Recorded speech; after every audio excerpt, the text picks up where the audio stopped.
Okay. So this is probably going to kill my entire candidacy here when I think I have a pretty good shot, actually, the way it stands. But Just the Republican. Amber, that's true. Hey, that's true. I said this actually the night of the what's it called? The what that The caucus. God, brain fart. Jeez, the caucus night. A guy asked me about abortion, and I gave him an answer, and then some guy came up to me long afterwards, and it was like, "Hey, you'll never win if that's your stance on abortion." And I was like, Jesus, okay, are you okay? Are you going to be all right? Growing up, I was pro-choice. I mean, you know, especially when I was in high school and college, when boys will be boys. Yep. I was a boy, and you know, I was terrified to have a kid at that point. And then I went through all this stuff that I went through, and my sister, who was, she's a 4.5 GPA. I don't even know how you can get that high, but perfect student, perfect kid, perfect everything. Marries a pastor. She's got a great job, makes good money, like all the morals, goes to church, everything. Perfect. Okay, Eric, perfect. Can't get pregnant. Gets married, all this stuff. Can't get pregnant, year after year after year. And it's like every time it's worse and worse and worse. Year after year after year that goes by, it's worse and worse. And then they were going to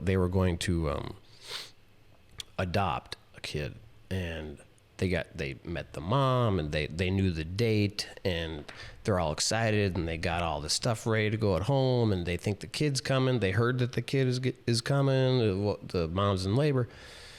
Mom has the kid. I think it was a kid out of Chicago or something.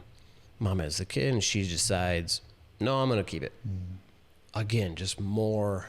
Yeah. Oh, God. Like, if anyone deserves, and that not even deserves, but that can take care of a kid and be a good parent, it's my sister and her husband.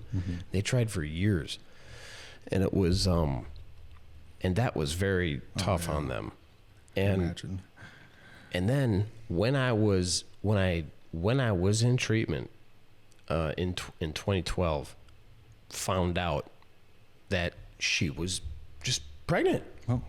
And they had stopped trying too. I mean, it was just kind of they were so over. She's pregnant. While I'm in treatment, I was like, oh my God, so that's why at that time too it was very special for me.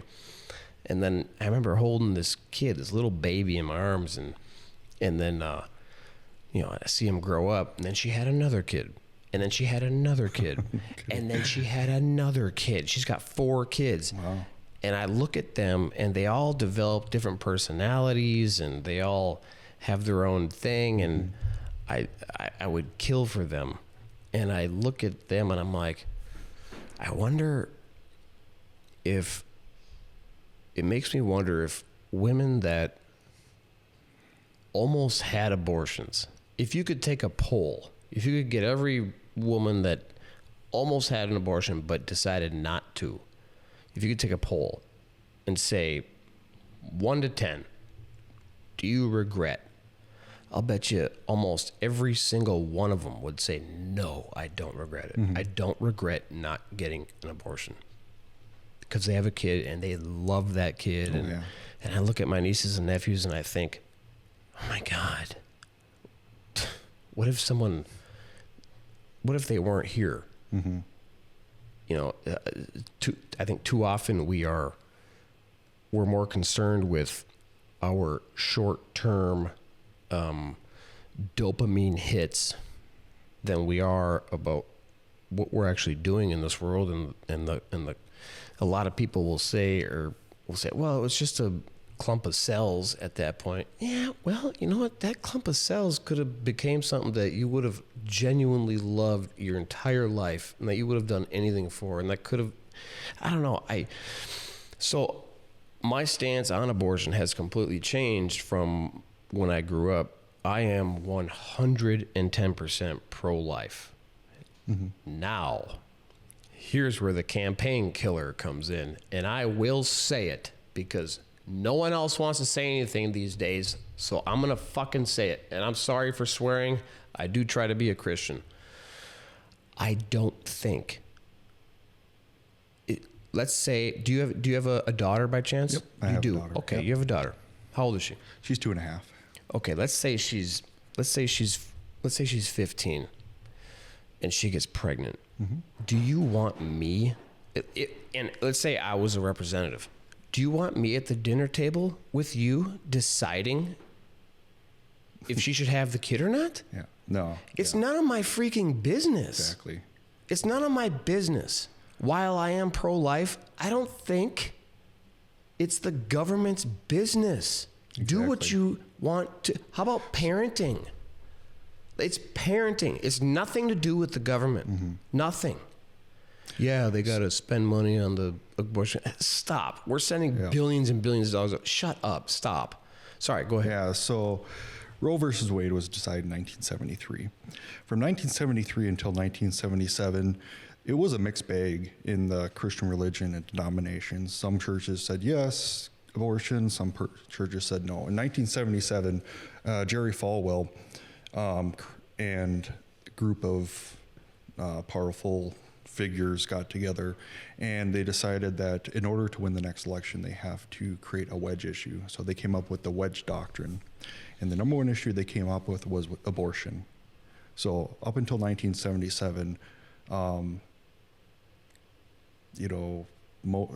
churches were in a mixed bag about abortion, and since then it's been this issue, this issue about abortion, pro-life, and stuff like that. And realistically, you've probably heard the whole issue is around the life of a baby, potential baby. But really, that's not the real issue. The real issue is about bodily autonomy. I don't care who you are, you have a right, you are the only person who has the right to say what you do with your body. Yes, I agree.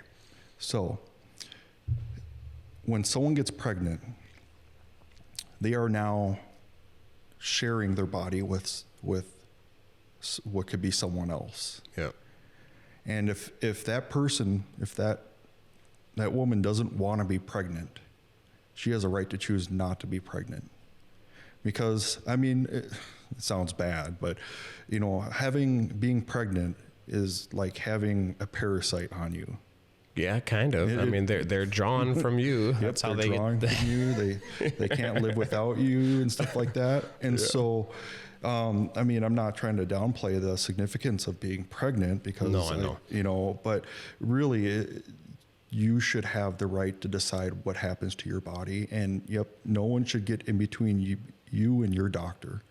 And being a man, I don't even think I have a right to tell a woman that maybe has my child. I don't, It's not my choice. I'm not the one carrying it. I'm not the one my body's not going to change, because, women's bodies change fundamentally after being pregnant. So, and so, I think it shouldn't, at least from pro-choice side, shouldn't be framed as, killing a baby anymore or killing a fetus. It's more about your right to choose what you do with your body. That also includes vaccines. So you see all these. Thank you. You see all the anti-vaxxers and stuff saying, I'm pro-life, but no, I want bodily autonomy and not get a vaccine. And, and actually my view on vaccine is the same. I think you have a right to take the vaccine if you want to or not. You are the only person that has that say. Mm-hmm. Where people get kind of mixed up is with, you can go out in public, no problem. But a school has a right to regulate who they have as guests and students in their school. Mm-hmm. Businesses do too. They have it kind of sounds bad, maybe not the equal rights, 1964 equal right. But, you know, yeah, they could have had someone sitting at the front door checking people's vaccines cards and saying if they can come in or not. Or, you know, they can regulate, hey, you have to wear a mask when you're in the store. They have a right to determine who they sell product to. Yeah. And if you don't like that, you don't have to shop there. And HIPAA, by the way, is only for businesses. HIPAA does not apply to an individual. What's the difference there? I mean, that's all privacy issues, but what do you mean by the individual versus businesses? So if I have access to medical files, HIPAA prevents me from giving those out. But it protects all that stuff. But when I am an individual going to a grocery store for my groceries, HIPAA does not apply to that.